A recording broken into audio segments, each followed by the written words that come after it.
அன்பார்ந்த எனதருமை யூடியூப் நேயர்களுக்கு வணக்கம்.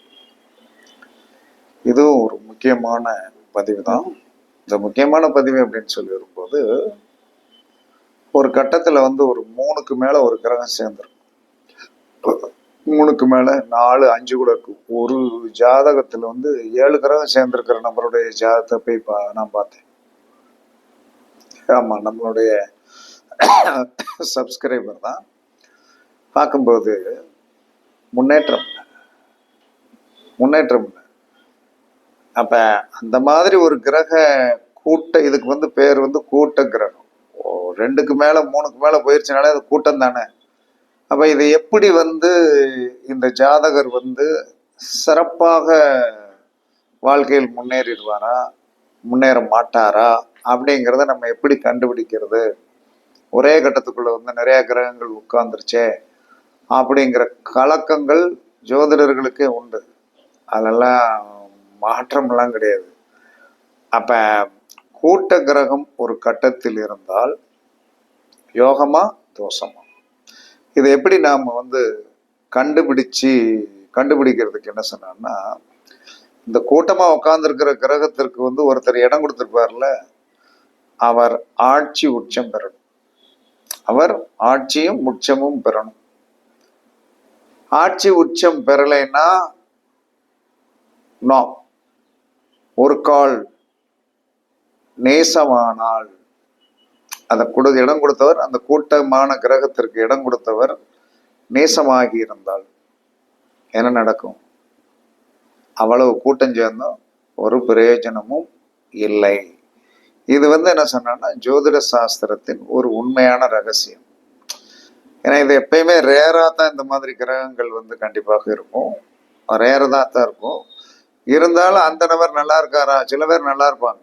ஏன்னா அவருக்கு அந்த கூட்டமான கிரகங்களுக்கு இடம் கொடுத்தவர் ஆட்சி உச்சமாக இருந்தாலோ, ஆட்சி உச்சமாக இருப்பது நல்லது. அப்படி ஆட்சி உச்சமாக இல்லைன்னாலும் கோணம் ஏறி இருக்கணும், அல்லது கேந்திரத்தில் நாள் இருக்கணும், அல்லது இப்படி இருந்தால் கோணம் கேந்திரம் என்பது சிறப்பானது. அப்படி இல்லாமல் இருந்து நீச்சமாக இருந்தால் அந்த கூட்ட கிரகத்தால் எந்த பிரயோஜனமும் இல்லை என்பதை நாம் அறுதிட்டே சொல்லலாம். நம்ம பார்த்து அதுக்கு உண்டான ஒரு இதுதான் உங்களுடைய நிலைமை அப்படின்னு சொல்லலாம். இதற்கு தீர்வு என்பது விதி தான். இதுக்கு தீர்வு என்பது என்னது? விதி. இந்த விதியை என்ன சொல்லணும், யாரும் ஒன்றும் செய்ய முடியாது. அதை அப்படி உட்காரக்கூடாது. என்னை பொறுத்தவரை உட்காரக்கூடாது. இதுக்கு இத்தனை விளக்கம் பார்க்க வேண்டியது இருக்கு. ஆட்சி உச்சம் பெற்றிருக்கானா, அல்லது என்ன சொன்னா நீசமாயிருக்கானா, இல்ல கேந்திர கோணம் ஏறி இருக்கானான்னு இத்தனை விளக்கங்கள் பார்க்க வேண்டியிருக்கு. பொதுவாக கூட்ட கிரகங்கள் ஒரே கட்டத்துக்குள் இருப்பது அவ்வளவு பெருத்த யோகத்தை தராது என்பது என்னுடைய தனிப்பட்ட கருத்தாக இருந்தாலும், அதிலும் நமக்கு ஒரு நன்மை கிடைக்குமா அல்லது தீமை கிடைக்குமா அப்படிங்கிறதை நீங்கள் தெரிந்து கொள்வதற்காக அந்த கிரகங்கள் இடம் கொடுத்த, அந்த கூட்ட கிரகத்திற்கு இடம் கொடுத்த அந்த கிரகம் ஆட்சி உச்சமோ அல்லது என்ன சொன்ன கேந்திர கோணங்களில் இருந்தால் வெற்றிதான். அதே சமயத்தில் என்ன சொன்ன நீச்சமாகி இருந்தால் கண்டிப்பாக தோஷத்தை தரும் என்பது உண்மையிலும் உண்மை. பரிசித்து பாருங்கள் எப்படி இருக்கிறது என்பதை பரிசித்து பாருங்கள். அதற்கடுத்து ஒரு ஜாதகத்தில் என்ன சொன்னா, சூரியன், சுக்கிரன், புதன் என்று சொல்லக்கூடிய கிரகங்கள், சூரியன், சுக்கிரன், புதன் என்று சொல்லக்கூடிய கிரகங்கள் முக்கூட்டு கிரகங்கள். இது ஒரே கட்டத்துக்குள்ள சில நேரங்களில் அமைஞ்சுக்கணும். ஒன்று புதன் வெளியே போயிடுவாரு, இல்லைன்னா சுக்கிரன் வெளியே போயிடுவாரு, இல்லைன்னா அவருக்கு 12 இங்கிட்ட இருப்பாங்க. மூணும் நீங்க சூரியன் எங்க இருக்கான்னு தெரிஞ்சிருச்சுனாலே, ஒன்று புதன் சுக்கிரன் அடுத்தடுத்த கட்டத்துக்குள்ளதான் இருக்கிறதுக்கு உண்டான சாத்தியக்கூறுகள் கண்டிப்பாக உண்டு. அதற்கு மேல அவங்க போகிறதுக்கு உண்டான வாய்ப்பே கண்டிப்பாக கிடையாது. அப்ப இந்த சூரியன், சுக்கிரன், புதன் சேர்க்கை ஒரு விதத்தில் கல்வி தடையை உண்டு பண்ணும். கல்வி தடையை பிரேக்கப் கொடுக்கும். பிரேக்கப் ஆகி அதற்கடுத்து கொஞ்சம் சேஞ்ச் ஆன பிறகு திரும்ப அந்த கல்வியை தொடர்வதற்குண்டான ஒரு வாய்ப்புகள் உண்டு. அப்ப சூரியன், சுக்கிரன், புதன் சேர்க்கை என்பது கல்வி தடையை கண்டிப்பாக கொடுக்கும். இதை எல்லாரும் தெரிஞ்சு வச்சுக்கணும்.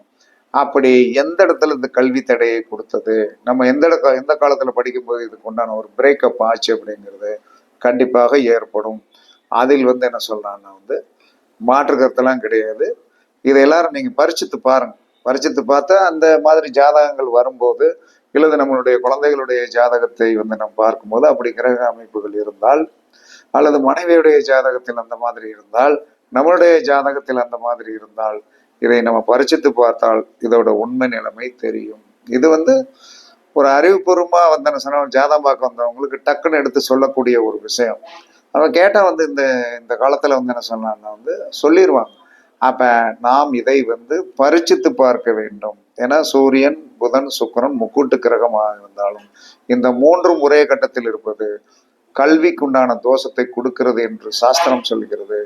நீங்கள் பரிச்சித்து பாருங்கள். பரிச்சித்து பார்த்தீர்கள் என்று சொன்னால் கண்டிப்பாக அதற்குண்டான விடை கிடைக்கும் என்று கூறி உங்களிடமிருந்து விடைபெறுவது சிப்பிப்பாறை ஜோதிடர் சாதி ராகவன் ஜெயபாலாஜி.